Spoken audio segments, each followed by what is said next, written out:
Welcome friends to another r/ProRevenge video. Today we've got some awesome stories of revenge, like one 5 years in the making. But first, a story from Misfit 8807. I made these fries extra special just for you. So when I was 16, I was in co-op at school and had to have a job. I got a job at a restaurant and was the new girl, but a few friends from school worked there too, so it was a nice fit. This one girl was just always mean. If I was working in the takeout section, it was my job to make sure everything was in their bag. She'd purposely miss stuff on her station. I'd ask for her to get it and she'd say, "Get it yourself." I didn't want to cause a scene or be a narc, so I would, for the customer's sake, just get it. A family friend opened up a barbecue place and asked me to work, and it was better pay and more benefits, so I accepted. About a year later, that girl and her family came in to eat at the barbecue place. I cut their meat and got their sides for them while the other girl checked them out. Well, she ordered fries, and we make them fresh so it takes a bit longer. I told my coworker, "Hey, I'll take these to the table." I put them next to her, smiled, and said, "I made these fries extra special just for you." I went back behind the counter, and she never touched one. I just want to be clear, I made those fries like I would for anyone, seasoned well, they were good fries. I would never do anything to anyone's food. I just remember her face when I said that to her. It's still satisfying to this day. Is there a line that somebody could cross in your eyes that makes it okay for you to do something to their food? Whether it's like slipping something disgusting in there, or God knows, doing something disgusting to it. Is messing with food a firm line that nobody should ever cross? Let me know what you guys think down in the comments below. Our next story is from X313. Want to get me fired? Uno reverse card, witch. This happened over a year ago when I was working as a waiter in a restaurant. First of all, I need to put on some context, the ruling of the store, and let's name her Diane. When I started to work there, they explained to me my benefits. One of them was staff food, free staff food every day, and on every Tuesday and Thursday, we could order some items on the menu with a 50% discount if we wanted to have something nice to eat, or just choose to go with the free staff meal. To do so, in the system we would open a table in our name, the table Michael for example, order what we want, and the manager would close the table with the 50% discount, and keep the due money from the tips. Fair enough. Keep this in your mind for later. Now let's introduce you to Diane. Diane was a veteran waitress working there 4.5 years in the store when I started. She knew everything very well, and was honestly good at her job. She befriended the managers, and she was appreciated by the owner. On my first days, Diane looked nice to me, always smiling and friendly. The thing is, over the years, I realized that Diane was a two-faced girl. She would be very friendly to you and complain about you behind your back. We had a Facebook group where all the waiters and managers were added, and she would very often complain about the job not being done correctly. She was mostly working morning shifts, so she would mostly work alone, serve the few tables she had in the daytime, and wait for the night shift to change her. On weekends, she would not be alone, so some of us would also be mornings. Here's her beautiful portrait. She would try to be very bossy with her coworkers, including me. She would devalue the work of everyone else, so she would make it look like she was the only one working hard. She would message the managers about her coworkers and why one or the other should be fired. She would ask the managers to reprimand us if we were late 5 minutes. She herself would sometimes come 45 minutes late for work. Managers would come on opening time and see if everything was done correctly, forcing us to open without her in the weekends. She would befriend the managers but talk crap about them to us, telling us they had no idea how to run the store. A lovely person. Everyone in the store, manager and owner excluded, wanted her out of the team. She was hated and a nightmare to work with. They literally only gave her morning shifts to avoid people working with her and creating problems. After 2 years in the store, I knew the job very well and was not considered a beginner anymore by anybody. I knew everything I had to do and was good at my job as well. I could literally run the store alone, outside of the management work of course. One day she tried to boss me around by giving me orders, which I ignored because I knew where my priorities had to be. She didn't like that at all, and I loved it. The more she would ask me to do something, the more I'd do everything but that. In the end of the shift, she went to speak with the manager about me, then to my coworker, let's name him Tony, who then came to repeat to me what she said. She told him that she would try to do everything in her power to get me fired, which I replied, very pissed, Alright, so let's talk about the fact that you're paying for her food for at least 2 years now. Tony was very confused by what I just told him and asked me what I meant by that. See, from when I started and over the past 2 years, I saw regularly Diane finishing her shifts and bringing home takeaway orders that everyone assumed was her discounted staff food. The thing is, I noticed that the ticket from her food left in the kitchen didn't have her name on it, but a table number that was closed as cash payment in the system. The thing is, if the table's marked as paid, but the money's missing from the till, managers would take the missing money from the shared tips to pay what's due. But I'll pay for the food that she ordered. Back then, I remember asking her about it and she replied something like, "Don't worry about it, managers know it's okay." I didn't believe her, but being the new guy, I didn't want to create any trouble, so I just let it be. And for over 2 years, she just ordered and ordered. I don't really know why I didn't say anything, but I guess it just became a habit to see her leaving with takeaways, and not being a troublemaker, I kept my mouth shut. Plus, she was friends with the managers, which was intimidating enough. Tony was stunned that I never said anything about this, since absolutely everyone was waiting for anything to get her fired. I apologized and I told him to just observe her and look carefully at what she was bringing home. Guess what? The very next day, Tony caught her. He checked what she was bringing home, checked in the system, and confronted her. She started stuttering and panicking, trying to quickly get out of the situation, and then just headed home. Tony then told the managers what happened, who confronted her by text messages. She tried to play it as a misclick, then said that she would pay it, but nothing could trick the managers. She lasted until the end of the week and then got removed from the team. We shared her tips and rejoiced over our defeated enemy in the Facebook group. I even took a warning for offering shots to everybody, celebrating her firing. Worth it. Would do it again. OP kind of mentioned it here, but I think this story goes to show that how much we are creatures of habit. Like, this person was basically stealing from everybody, but because they were new and they got used to it really quickly, they very quickly just became blind to it. I think it's good every once in a while to just try to take a step back and be conscious and aware of what you're doing and what's going on. By the way, if you're enjoying these stories, make sure to hit those like and subscribe buttons down below so you never miss any of my daily videos. Our next story is from an anonymous poster. Fired 5 years ago, I still enact my revenge. Years ago, I worked in a warehouse as an order filler and picker. After about a year, I got a promotion and was now a backup clerk in the office, meaning I would fill in for the full-time clerk. Most days I was still a picker though. Due to this position, I knew how to correct a certain mistake pickers would make that we usually had to walk down to the office for the clerk to fix.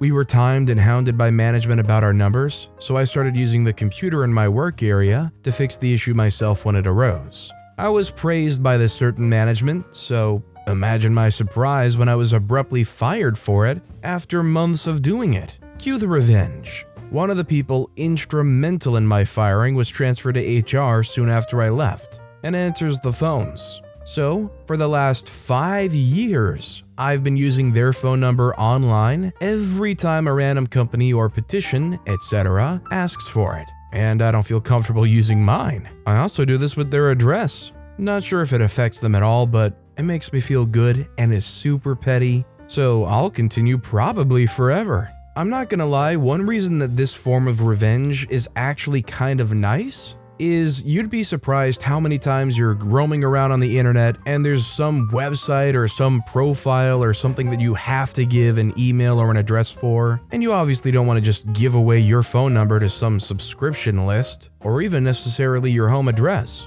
So having some real but fodder thing to just throw in there, it's kind of nice. This next story is from Master Betty Payne. Rich convertible owner sees he isn't really that important to everyone. So the other day, a tree fell down on the road by my house after a very heavy rain. The tree covered the entire 2-lane road, which also happens to be a very busy state road off a highway. So it's fairly busy. It fell at the bottom of a blind curve hill that's posted 45 miles per hour, but most go 60. I saw it on my way home and took the long country route around to get home, then walked down to the tree to watch. A trucker was there cutting small limbs with a handsaw, so I started helping clear the road with him while we wait for the cops. We get half cleared, and he heads back out and I start helping direct traffic. After a few minutes, some guys show up hauling one of those half-a-mobile home trailers. He can't pass, so he starts getting out and starts helping me direct. He even has orange flags. After 10 minutes, cops finally show, rural country. They start directing at the bottom of the hill, useless, so I head up top with Buddy. At this point, 2 other trucks with half-trailers show up and are basically waiting on the hill, stopped with traffic backing up. Cops are letting the bottom go but not top. After a break from bottom cars, a dude in a suit tries to speed around everybody, almost hitting Flag Buddy. He gets to the top of the hill and sees the tree, houses, and a car going 50 heading his way. He whips back into the right lanes and slams his brakes. So then the cops start waving our side to finally go, but Flagger Buddy runs up in front of the convertible and stands there. Tells me to go back and wave the other cars along. So, rich impatient convertible dude had to sit there while we let all the cars behind him go. Then the cars on the other side, then him. After what was probably only 3 minutes, we finally let him go while loudly talking about him outside the car. We gave him a very polite wave goodbye. Super petty, but so satisfying. It's honestly so nice to upset somebody that drives around like a total impatient jerk like that. Though this story is just giving me flashbacks of one time where I tried to go to a sporting event and we were going to get parking,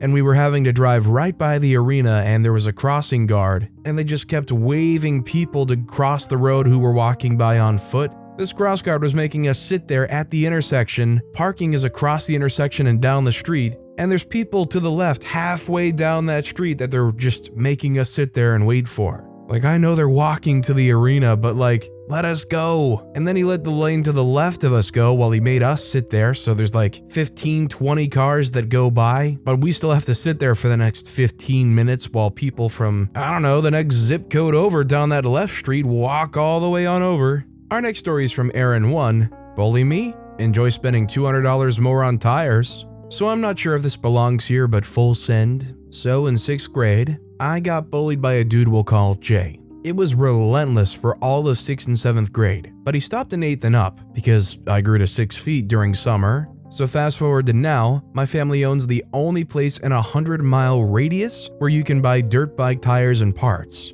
Enter Jay. He walks and sees me working the counter in double takes. He walks around until the coworker L comes back. While he's still looking at products, I pull L back and say, "This dude is a jerk. He used to bully me." L responds, "Is that so?" Cut to him coming to the counter and asking if we have any tires for his bike in stock. We do, and he asks how much they are. L said a bogus number $200 more than they actually are to see if he notices. He doesn't, and then he buys them and goes on his merry way. If you own a business and you're selling goods and somebody you don't like walks in, is it ethical to upcharge them just because they bullied you or because you have some other kind of vendetta? Is this $200 tire price hike ethical? I'd like to know what you guys think. This next story is from Hard as a Heavy Burden. Want to report right now? Sure. Back in 2014 or so, I was assisting a construction job with multiple disciplines working alongside each other.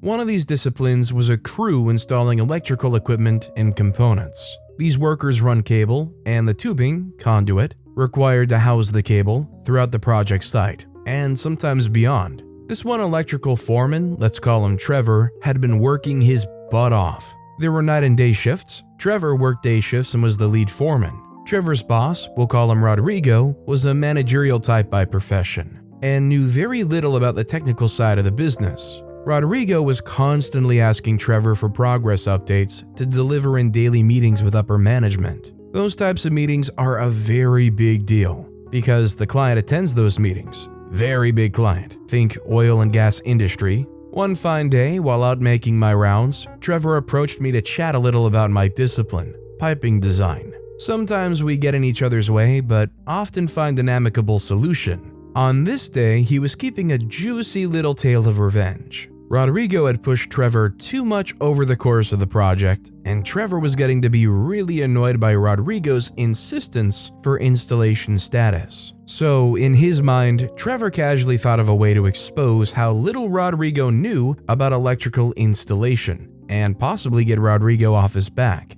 Story goes, Trevor was standing in the middle of a loud project construction site, giving Rodrigo the rundown of all of what had been installed so far that day. Trevor clearly obliged and noted that multiple lengths of cable were pulled, so many feet of conduit shaped and installed, blah amounts of electrical boxes mounted, and 7 flux capacitors installed, and bleep pieces of equipment hooked up. Rodrigo furiously wrote down all the precious information and immediately scurried off to his trailer office, as the meeting would have taken place that morning. Near the end of the day, a high-level manager approached Trevor, apparently unable to speak without laughing. As he calmed himself, this manager commended him on the comedy bestowed upon upper management and the client. It was then when Trevor knew he did good. Rodrigo, who seemed to not understand what a flux capacitor was, proceeded to read off all the items Trevor had mentioned in their last interaction, including the installation of flux capacitors. Word had it that there was a brief silence after Rodrigo's report, then uncontrollable laughter to smash that silence. Poor Rodrigo. He had no clue what everyone was laughing about, which made the error that much more entertaining. Rodrigo wasn't pleased with Trevor's shenanigans, but couldn't do much with his limited knowledge and lack of authority to fire anyone.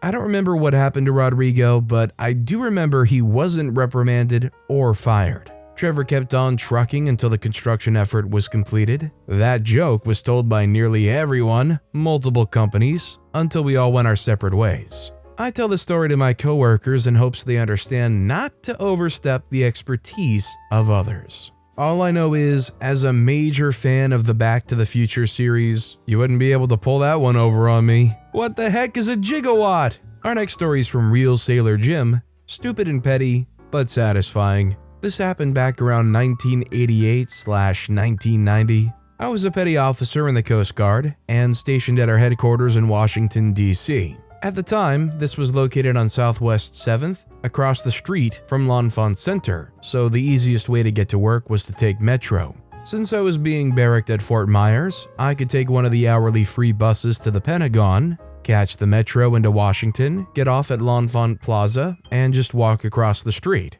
Not the best commute, but fairly easy. However, if I had to work late, then I'd end up having to either grab a taxi or use the public bus system for at least part of the trip, which I hated doing in uniform. In short, I wanted to buy a car. I hadn't needed one up to this point, but the benefits of having one finally outweighed the costs, and I was in the market, as they say. The only other possible background I should need to explain is SRB. The Selective Reenlistment Bonus Program was, might still be, a bribe to get men and women to re-enlist or extend their enlistment by offering a bonus equal to one's base pay times your rating's current multiplier. Ratings the military needed more got higher multipliers, while those they had plenty of might only get a 1 or even not even get any SRB, times the number of years one re-enlisted for. In my case, at that place and time, my rating had a multiplier of 5, and I had a base pay of around $1,200. So when I re-enlisted for 6 years, I found myself with a bonus of roughly $35,000. A perfect time to buy a car. Now, the usual way one received one's SRB was in yearly installments. However, if you could convince your command that you had a need for it, it was possible to get it all in a lump sum. This was frowned on, if only due to the tax hassle it created for the service member, but it could be done. I wanted to buy a car. My command agreed that buying a car was a good investment, and after having me sign all sorts of paperwork acknowledging that I would be far smarter to do yearly payments, they handed me, a young man in his 20s, a check for the lump sum. Okay, this is where the stupidity begins. I didn't have a bank account. What can I say? Like a car, I hadn't needed one. So I simply cashed my paycheck every couple of weeks and either locked it up or carried it on me. Like I said, stupid, and I know better now. So intending to buy the car the next day, a Saturday, I walk my dopey butt across the street and cash my re-enlistment bonus check at the bank we all used for paydays. It wasn't easy, but it was near the end of the day, and the manager of the bank was used to our business. So I ended up with 6 or 7 envelopes stuffed with cash, crammed in various uniform pockets. And no, I was still young enough that I never even considered that I could be robbed. So, not being a total idiot, I flagged down a cab and was on my way back to the barracks when we passed the Porsche dealership. On a whim, I had the taxi double back and let me off there. I was under no illusion that I could actually buy one, but $35,000 would be a nice down payment, maybe enough to let me afford the rest on monthly payments. I walked in and spent a few minutes checking out the prices of a 911 Carrera Coupe and was astonished to discover that I could cover over half the base sticker. About at that time, a salesman walked over. Perfect. But before I could ask about financing, the salesman tried to give me the bum's rush. He was polite, sorta, but the overall message was one of, "This is all too much for you, sailor boy, so move along and quit bringing down the overall class of our dealership, okay?" I stared at him for a long moment and then asked, "How much does this model right here cost?" He gave a small sniff and replied that it was over $50,000 plus tax. So I took out an envelope, tore it open, and started counting $100 bills onto the hood of the car. When that envelope was empty, I pulled out another and kept counting. By the fourth envelope, I was down to 50s and had around 30 grand in cash, stacked in piles of 5,000 on the hood, and was pleased to see that the salesman was now sweating ever so slightly. I pulled the last envelope out and stopped. I looked the salesman in the eye and asked how much his commission was. He licked his dry lips and told me it was around 20% of gross. I smiled, picked up the cash and stuffed it back into pockets while saying, "Forget it. I'll come back tomorrow and deal with somebody who respects the military." Then I left. I had to walk several blocks to find a taxi and was nervous as heck all the way with all that loose cash, but got back to the barracks safely. I bought a used Olds the next day. I think this is so much more than just being young and slightly naive. The fact that OP at any point was walking around with $35,000 in cash on them, I would just about rather call and rent a steeled armored truck to drive me to where I'm staying. Our next story is from Bernie Ben, Wartime Pettiness. I was doing humanitarian research for a uni in an African country where there were marauding rebels carrying out the most gruesome attacks, worse than you can imagine. Government troops were brutal too. A government soldier came up to my table in a cafe one day and we conversed. He said, "Hi, how are you?" I say, "I'm fine, how are you?" They say, "Fine." "Are you so-and-so?" I say, "Yes, I am. What can I do for you?" They say, "I hear you're sleeping with my wife." Spoiler alert, I wasn't, but we had to sit down in a semi-formal manner at a cafe that evening and discuss. He brought a witness and I brought my translator. After 90 minutes of discussions, we agreed I wasn't banging his missus. Great stuff. We parted on good terms. A week later, my hotel room was broken into and all my research, cards, passport, etc. was stolen. A week later, he called me again claiming I was banging the old missus and he was out for very non-r/petty revenge. So I fled. When I made it to my home country, I sent him an anonymous SMS. "Thank you for signing up to the Gay Adult Entertainment SMS service. You'll be charged $1 for each SMS you receive." I sent him 3,000 of the same message. I always chuckle thinking about him sitting around the campfire with his troops, panicking about the incessant message notifications, delivering gay entertainment where those tendencies have the strictest of punishments. I don't think it's a homophobic hate crime if the target was just a jerk and not gay, right? How much do you want to bet that there was some kind of projection going on here? Like maybe this guy was cheating on his missus, and maybe this was all an act to look big and tough and keep the attention off of them and what they were doing. And our final story of the day is from a mortal heathen. Manager insists I do my job properly. Happy to comply, sir. In early 2020, I was hired under the title of assistant manager at a local automotive shop.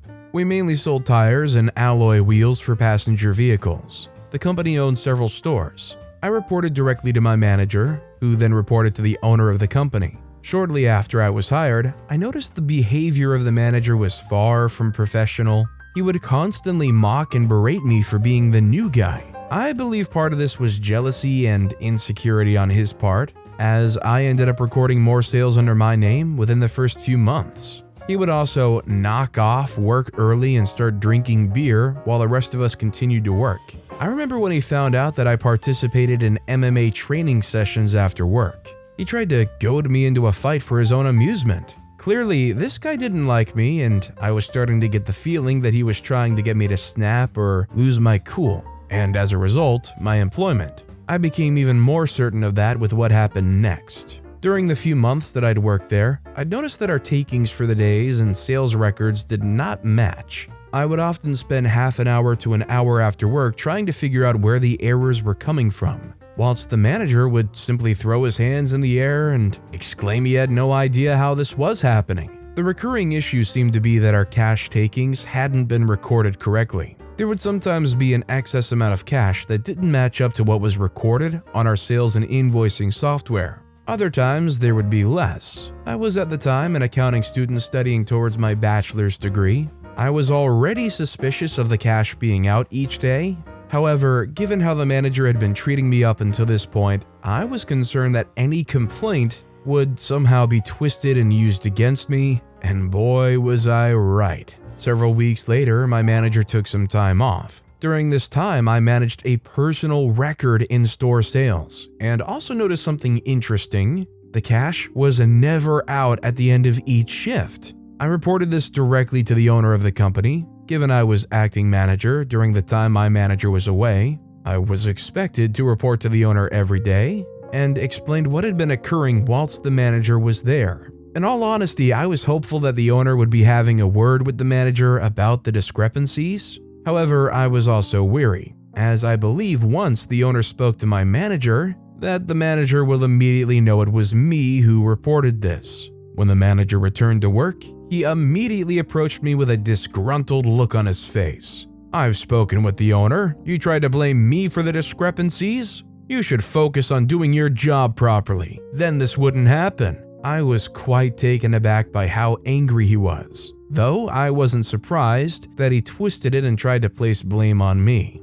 Given his reaction, I'm even more suspicious at this point. He wants me to do my job properly, eh? Revenge ensues. That same week, I got to work. I started paying attention to what customers were paying when they were dealing with my manager. Behind his back, I began examining all of his sales transactions and invoices with a fine comb. As the days rolled by, I started to find evidence of his dishonesty. When it came to a few cash sales, my manager was doing the following. Example 1 would tell the customer the price is $200 if he pays cash. 2 would discount the price by $50 in the sales/invoicing software. 3 would put the extra cash into the till and record a $150 cash sale. 4, before we did the cash up at the very end of the day, he would sneakily pocket this extra cash whilst no one was around, though he was very foolish as he clearly couldn't remember the exact amount he had swindled. Hence why the cash would be up some days, didn't swindle enough, or the cash would be down, swindled too much. I took screenshots of the discounts he'd been giving on sales and sent them to the business owner along with a report with detailed descriptions of my findings. The report also showed that on all the days he wasn't there for the cash count, there was no variance. When he was there, well, the owner was infuriated. This man had been his trusted employee for years. The owner was so infuriated, in fact, that he ordered my manager to do a mandatory drug test, pee in a cup style, on the same day he found out. And no surprises, he failed. Turns out the manager had quite the meth habit. This was most likely his sole motive for stealing cash, and the owner was beside himself. We operate machinery every day in the store, and so the thought of a manager walking around high as a kite wouldn't sit well with any health and safety professional. In fact, it could have landed the owner in serious legal trouble if any accident or injury occurred under this manager's watch. The manager was terminated immediately for violation of his contract, and was later taken to court by the owner in an attempt to recover the stolen funds. Safe to say, I was promoted to store manager position shortly after his termination.